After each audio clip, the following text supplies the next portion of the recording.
Time is the one thing every human being shares equally. 24 hours a day. No more. No less. And yet, some days feel endless. Some years vanish in a single breath. An afternoon of boredom stretches into eternity, while a decade of happiness disappears overnight. If time is fixed and measurable, why does it feel so radically different, depending on who you are and what you are doing? The answer lies inside your brain. Einstein proved that time is not what we think it is.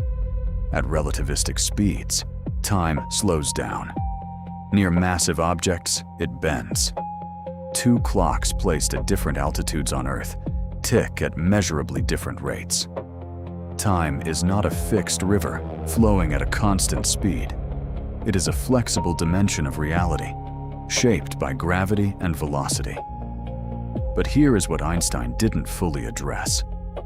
Long before physics distorts time, your brain does. Every second of your waking life, your mind is constructing your experience of time from scratch, assembling it from memory, attention, emotion, and expectation. The clock on the wall measures one thing. Your brain experiences something entirely different. Today, OMNIA explores the neuroscience of time perception and why the clock inside your head has always been broken. Your brain does not have a single clock. Unlike a mechanical timepiece, the brain uses multiple overlapping systems to estimate time, and they frequently disagree with each other. The basal ganglia handle durations of seconds to minutes. The cerebellum manages millisecond precision. The prefrontal cortex contributes to longer temporal planning, and the entire system is modulated by dopamine, meaning your subjective experience of time is chemically regulated. When dopamine is high, during excitement, novelty, or pleasure, time appears to pass more quickly. When dopamine is low, during boredom or depression, time slows dramatically. This is why a thrilling hour disappears in what feels like minutes, while a dull afternoon in a waiting room seems to last forever. The external clock has not changed. Your internal chemistry has. But the brain clock does something even stranger. Under extreme fear or life-threatening emergencies, many people report that time appears to stop entirely. The world moves in slow motion. Every detail becomes hyper-vivid. This is not a superpower. It is your brain switching into a different temporal mode, one that may reveal something profound about time itself.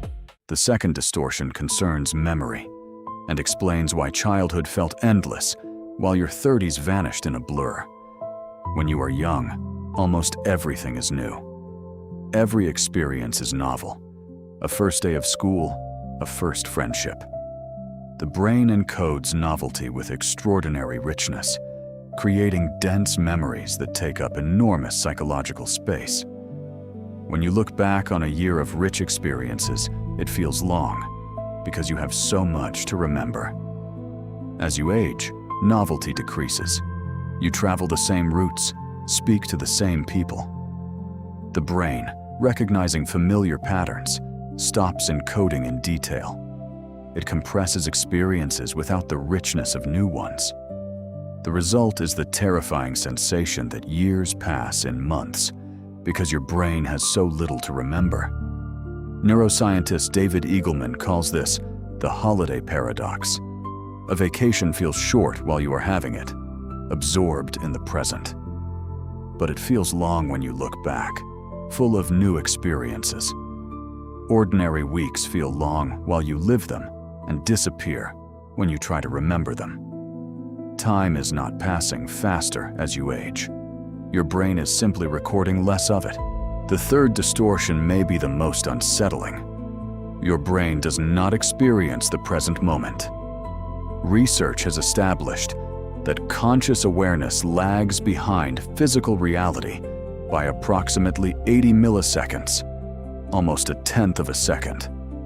The light reaching your eyes, the sound arriving at your ears, the sensation at your fingertips, all are processed assembled, and synchronized before being presented to consciousness as a unified experience. What you experience as now is actually the very recent past, a carefully edited reconstruction of events that have already occurred. Benjamin Libet estimated that consciousness arrives late to every experience. We do not live in the present. We live in a slightly delayed version of it, constructed by a brain constantly catching up to reality. This delay has a strange implication. The seamless flow of time you experience is a fabrication. Your brain stitches together discrete moments of perception into what feels like smooth, uninterrupted experience. The present moment, as you experience it, does not exist the way you think. It is a story your brain tells, assembled from fragments, smoothed of discontinuities, and presented as reality a tenth of a second after the fact. The fourth distortion brings neuroscience and philosophy together, and it changes everything. If your experience of time is constructed, assembled by dopamine levels, memory density, and neural processing delays, what is time, really? Augustine of Hippo wrote in the 5th century that time exists only in the mind. The past lives in memory. The future lives in anticipation. The present lives in attention. Modern neuroscience has provided the mechanism for what Augustine intuited. Time, as you experience it, is a mental model, built by your brain to help you navigate a world where sequence and duration matter for survival. But the model is not the territory. What this means practically is extraordinary. The quality of your experience of time is not fixed by physics.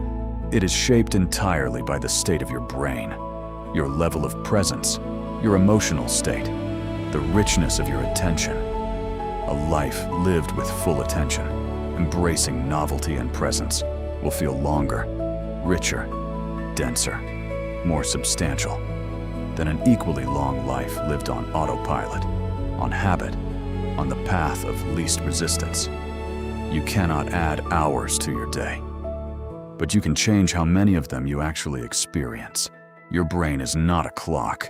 It is a storyteller, weaving the raw data of sensation into a narrative called time, with a beginning, a middle, and what feels like an inevitable end.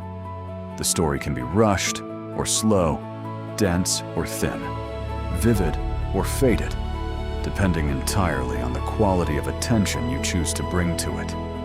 You cannot stop time, but you can choose how fully you inhabit every moment that remains.